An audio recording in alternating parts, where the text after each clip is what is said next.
Well, remind me, what was the plan for today? Return to reflect on some lovely transfer work, play in Europe, and focus on playing the big sides across the continent? Or maybe not, because the league title, it appears, is not as wrapped up as we initially thought. After a poor home defeat in our last game, we are now just 6 points clear of Osijek, and that's where we head today. If we lose it, the gap could be down to three, and the title might look quite difficult again.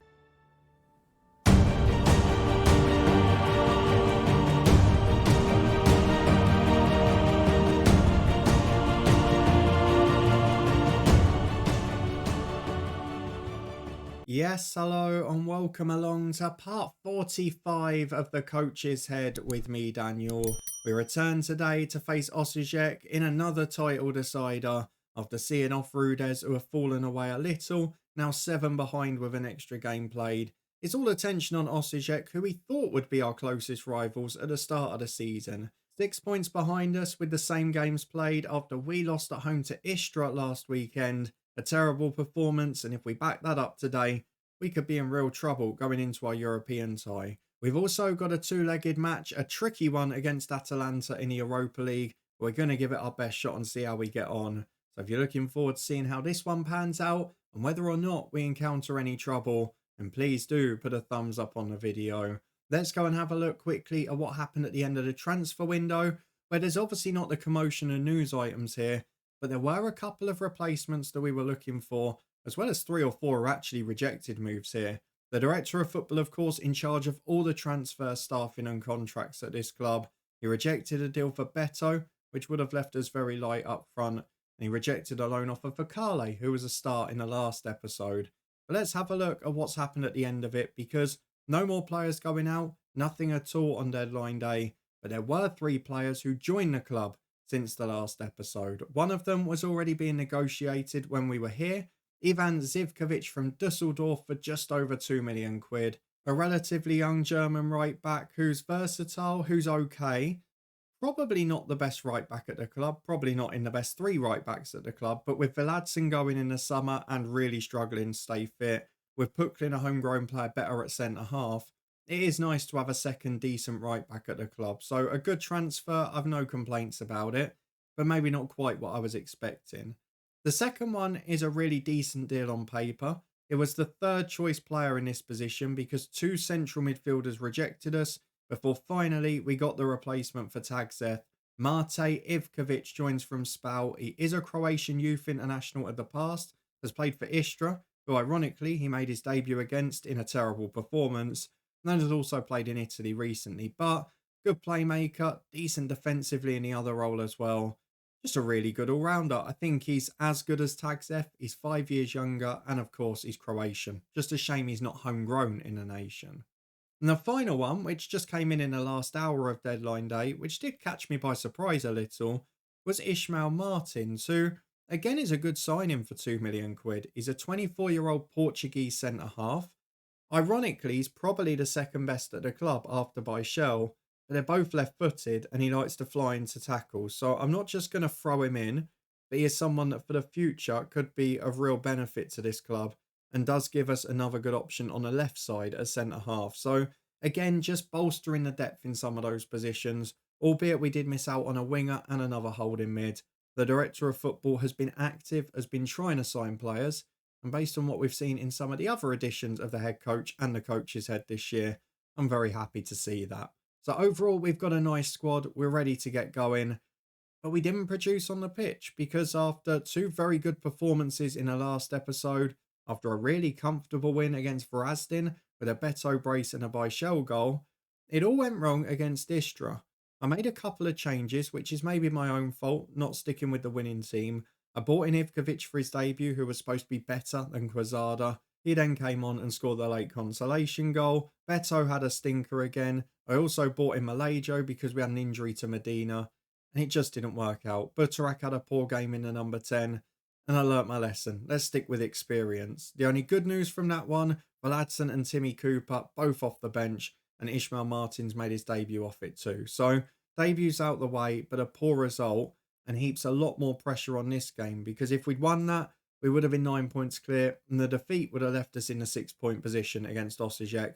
What it does mean now is after the Atalanta game, we've got to be a bit careful against the bottom of the table team, and particularly against Hajduk Split the week after. We're going to have to watch our step as well. We've still got to play Osijek again. We've still got to play Istra again, both in the Cup and in the League. And we've still got Ruders and Vrazden all in that horrible little spell where there's games every 3 or 4 days. I can't imagine we'll be playing many European ties beyond this one, but we'll wait and see. Let's start though with the big Croatian League fixture. Osijek v Dinamo, second v first. The gap will be 3 points if we lose this one, and we will be under real pressure. We know they've got a good side. They've caused us problems before. We know we've got a good side, but we've had our problems with fitness. This is what played last week, but I think I'm going to go for the tried and trusted. I'm going to bring Quezada back in a holding role. I know he's not as good, but still, he's important for us. Suslov for the young Butarak, and then Malajo will drop back out for the now fit again, Juan Medina. Malajo might not even make the bench. He's been so poor recently.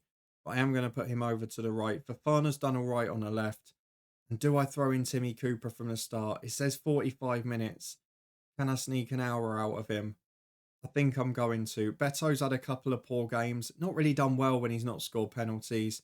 But in terms of the bench, you can see a couple of players that have jumped on. So Ivkovic has got onto the bench. We've replaced Clara on the bench with Martins, the new boy. And I want to get Hugo Gonzalez back on there. Now he's fit as well. But there aren't many positions where we can rotate it because we've got to keep these homegrown players. You can see it drops below as soon as we take them out. So people like Babic are going to have to be there. And it makes it difficult to pick a squad. So I think Vladson might be the one to drop out. He's going to go off the bench for Hugo Gonzalez. I'm going to give Malajo a complete rest because he's been useless the last few.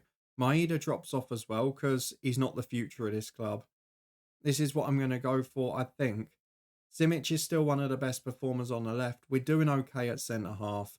Our 11 in full is Kurd in goal. Araujo and Simic, the fullbacks, with Byshel and Polendikov, the centre-halves. Diambo and Quezada reunited as the midfield too, with Suslov back in ahead of them. Medina, the star man, in on the right. Fofana over to the left again. And up front, for the first time in about 3 months, it is Timmy Cooper who leads the line. Let's go and get through to it away at Osijek. Anything other than a defeat, and I'll be a very happy boy today. Well, this is the moment of truth. Can we deliver on the big stage? We did it in the last episode when it really mattered, but we have got a ricket in us. We've got a hiccup against the smaller side. It's maybe the concentration of this team rather than a big game experience. So I'm hoping that as a result of that, we'll be fully focused and delivering today. Osijek on a long unbeaten run. We were, to be fair, until the weekend. And I'd imagine with Atalanta coming in the week, we're not going to be winning many games soon. So this one presents a crucial opportunity as we're away down the left with Simic on a throw-in. Back to Fofana. Simic again. Cross towards Medina. Top scorer and the one big man who missed last week. And boy, he makes a difference to this side. Initially, when I joined the club, Juan Medina was going to be a backup to Gonzalez. And now he is the man we cannot play without. He's in, he scores, and with 10 gone, we're 1 up. And that is the Juan Medina show, folks, as it's a free kick straight at the other end. Oh, that's terrible defending. The flag may save us because I think he was offside from the knockdown. But there is not too much that was pretty about that set-piece marking. We mentioned about losing the height with Polendikov coming in. But thankfully, our blushes are spared. The referee and the assistant save us. And VAR, thankfully, does not overrule. We're 25 on the clock. It's gone quiet again now, but we're back with a free kick in a pretty dangerous position. Let's wait and see who's going to be taking this one. I'm trying to work it out from the numbers. Is it Fofana? I think it might be. He is. It's a difficult angle for a right footer, but you never know in FM. Hits the woodwork. Suslov on the rebound. And he's onside as well. Maybe that was my mistake last week. I just took out too much of the experience. Butarak is going to be a great player in the future. Ivkovic will probably be a good signing, but it wasn't the time to do all of it. 2-0 up, a really good performance. And when it matters most, this team does deliver. It's just got to find that consistency and that concentration against the small boys. We've seen how many points we've dropped after Thursday night football, and that is a fear for me next week as well. At half-time here, though, that's as good as it could have been. We're yet to face a shot on target, but the offside goal. And we've managed to get 2 ourselves. A brilliant display so far. Going to give Cooper 10 or 15 more. He's not going to go past the hour mark because I would like him to be fit for Thursday. There's a big ball downfield from Osijek, but it's dealt with well by Araujo at right back. He carries the ball forward. Again, if we can get a third or fourth, wishful thinking, we can start to think about Thursday with our subs. As Medina crosses early, it's a good ball in. Fafana's up and a keeper was caught in no man's land. If he'd hit the target there, I think we would have been in with a good shout. As it is though, it's then gone in the second half. It does remain 2-0 and no massive causes for concern. Cooper, oh no. Oh no, we were just starting to get players back and that one could be a disaster.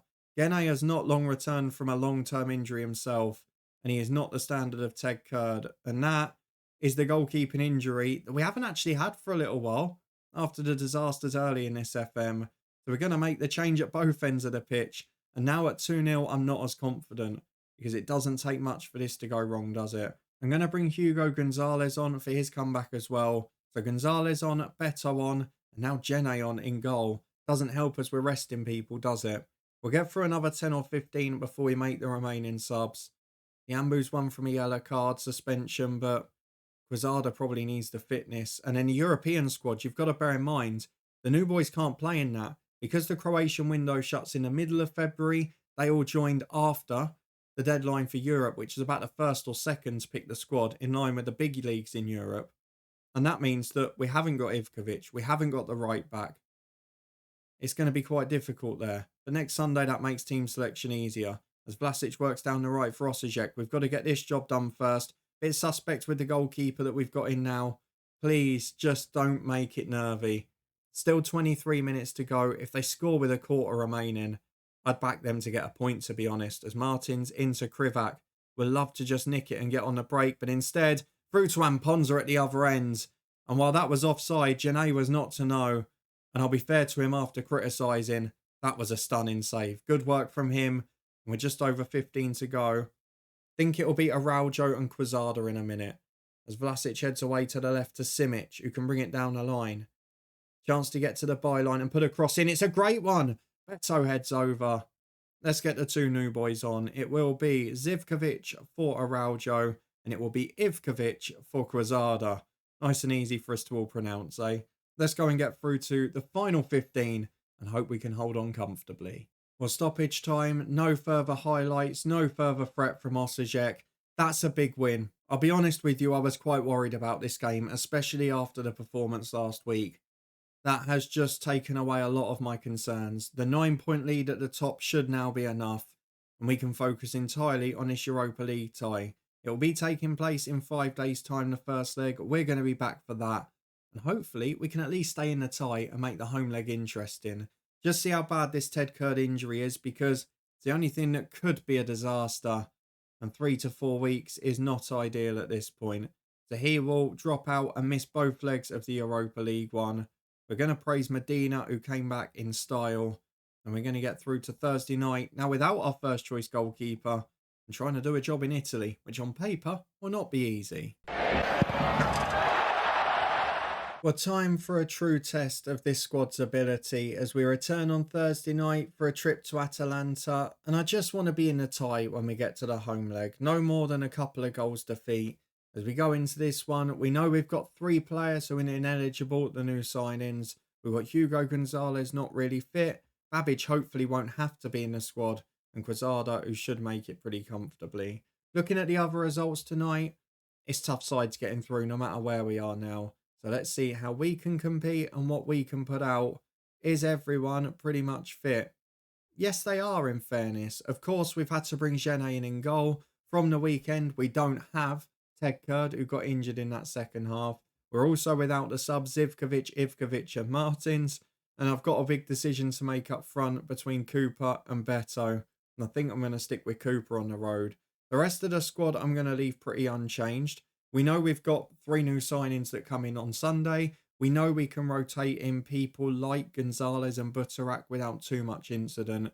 So I'm going to stick with the same outfield 10 that did really well at the weekend. Bichel is suspended for Sunday too. So there are a lot of players that can't feature anyway at the weekend. They can leave it all out there.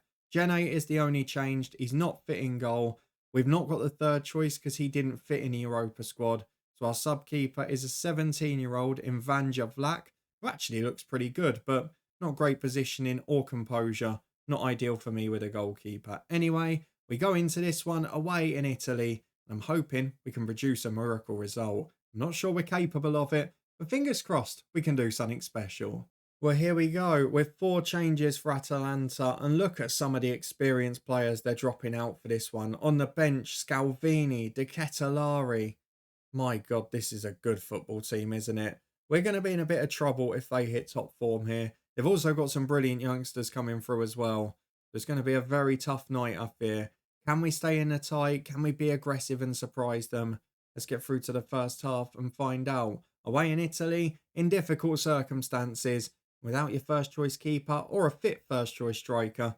Not ideally what we wanted going into it. Well, 15 minutes on the clock, and it is Simic with a throw on the left-hand side for us to Fofana. And back to Simic again. Lovely little exchange. Fofana cuts in from the left. What a goal that is. Fode Fofana at the very least gives us a moment to celebrate. The Dinamo fans behind the goal there going absolutely bonkers. Simic and Fofana playing some lovely stuff. And he looks far better when he's on that left-hand side. He's been a slow starter to this season. He's now outperforming Malajo, but he's got defending to do here, because Kamara is on corner duty for Atalanta to the back post. It's off the bar from Akoli. We were beaten in the air. We didn't look good. We found a way to avoid conceding and stay 1-0 up with 25 gone. Well, 5 to the break, and so far, this has been a pretty special night, because while Atalanta are dominating the game, they've only managed 1 shot on target, though we've got a minute of stoppage time and they're on the ball. And I fear we may concede at the worst possible time. I've got to praise him again. Jenny is making some very good saves at the moment. One at the end of the last game. That was spectacular flying up to his left. You'd probably expect him to save it, but it's still a good one. Lendakov can bring this ball away. We've made it to the break unscathed. Remarkably, Atalanta 0, Dinamo Zagreb 1. And a moment of magic has got us into a very good position. Can we avoid defeat on the night? I'd certainly take that based on this first leg and what we expected. We're going to have to get Cooper off soon. But again, building his fitness up will make him stronger as we get towards the seconds. But we are going to face a barrage in this half, and we are going to see some of the stars come on, I'm pretty sure. Corner kick again towards the back stick. Pelendikov does really well at the short centre half. And Cooper can break away with it down the right, though. Doesn't quite look up to speed yet. Suslov takes a good touch. Plays back to Araujo. Good composure in there. And we see it out pretty comfortably. We've not really carried much of an attacking threat, but we've scored the one that matters. But we have got a succession of corners to defend, and I worry eventually one will cost us, and it does. Caleb Akoli is in at the back post. Unfortunately, it's over. It's 1-1, and now we're under big pressure, so we've still got to hold on for half an hour. Beto is on up front. I have replaced the other striker, Timmy Cooper, who's still building his fitness. And then when we get to about 15 remaining, I'll look at other changes, because you can see there are a lot of tired bodies there. And in midfield, we probably need to be fresh late on. I'm going to bring on Hugo Moraes for Simic. Just go a bit more defensive here. Almost try and cling on for the result. I think we might just put him as a wing back on defend instead. I'm going to go for Mamadi Diambu staying on, but Quezada off for Charlie. Hero of the last episode. Did get 3rd place in goal of the month for that as well. Suslov off for the youngster Butarak. Medina off. I can either go experience of Malajo or Gonzalez, who's not quite fit. I'm going Hugo Gonzalez. He was my first choice when I got here, and I'm going to trust him in this one. Atalanta dominating the game, but not creating many great chances. Has largely been set piece and crosses into the box. But they do look like they're going to win it, if anyone is. As Diambu does really well to nick in there. Gets it away to Gonzalez, who he chose to bring on down that right-hand side. Can't quite get past Akoli there, who's had a very good game at the back. De Ketelari on and finds Akoli again. And it's Atalanta back in control. We just can't really get the respite. Araujo can deal with that, though, and find Diambu. He does have support from Charlie here. Homegrown player in a latter stage Europa League match as Fofana finds Beto. Is he on? It was tight. The old boy has put it in without any mistake. I criticised him a lot at the start of this season, but that could be his 15th. Not going to count, no. Disallowed. Didn't quite time his run right, the old boy. Managed to get himself in a good position. But it stays 1-1 on the night. And in truth, we wouldn't have deserved that. Well, there's only 3 minutes added on here, and I think you can forgive me for this. I'm going to stick my neck on the line and say a draw is a very good result. and I'm going to time waste for it. We're going to go to a support duty there, a support duty there. I might even drop these two back, you know. I think I can do it the opposite way round. Gonzalez there, Fofana there, Butarak in there. And then we'll go to a lower tempo, time waste, be disciplined. I just want to get a 1-1 draw. Nobody would have seen this on the night. And even for the club's coefficient moving forward, if we don't get through, this is a good result. 3 minutes added. Can we survive them? You bet we can. Didn't deserve the result. Almost got a better one than we did. But a 1-1 draw away in Italy is far more than we could have expected. A really satisfying result. These boys will now get a rest at the weekend. We'll take that gamble with one fixture in the hope the next Thursday when you return to watch with me, it'll pay off in a second leg. Let's go and have a look at the schedule because I think that tie has determined exactly when we're going to be back. I was going to leave it if we were sort of 4-5-1 down and pretty much out. But at 1-1, this tie is all to play for. And with the win against Osijek, I know we've dropped a lot of points this year, but we should now be safe at the top of the table. So we're going to focus on Europe entirely. Will we be able to get through beyond this tie? Atalanta next Thursday will be the next episode. Alongside Hajduk Split 4 days later. See if we have a European hangover. Hopefully we'll beat the bottom side in between now and then. Hopefully we won't have too many more injuries considering we've lost our number one. But what a performance from Jenny. Certainly delivered when it mattered. If you did enjoy this episode, a big win in a big game in the Croatian League. A crucial result, if not a great performance away in Italy. And please do put a thumbs up on it. Let me know what you thought of this league season, because I've been really intrigued by how competitive the league is. I thought it was going to be a bit more like Copenhagen, and in the end, it's been relatively difficult to get on top and to pull away. Hopefully that will change now that we've got ourselves 9 points clear. We will have taken the last bit of confidence away from Osijek. Do you think we get through against Atalanta? Let me know in the comments below. And make sure you come and join me on Monday as we find out the answer. The second leg of that one to come then, but before that, we're back with Southend United tomorrow. It's been a very difficult season over there, the toughest in a while. To come and be the 12th man and give me the help I need. There's also links in the eye above to the Twitch channel and the football podcast for championship predictions every match day. Come and get involved in your numbers as you have been so far this season. And I'll see you back here on Monday as we return against Atalanta. And hopefully in a home leg with a 1-1 draw secured, we'll be able to produce a shock. Maybe make it to the quarterfinals.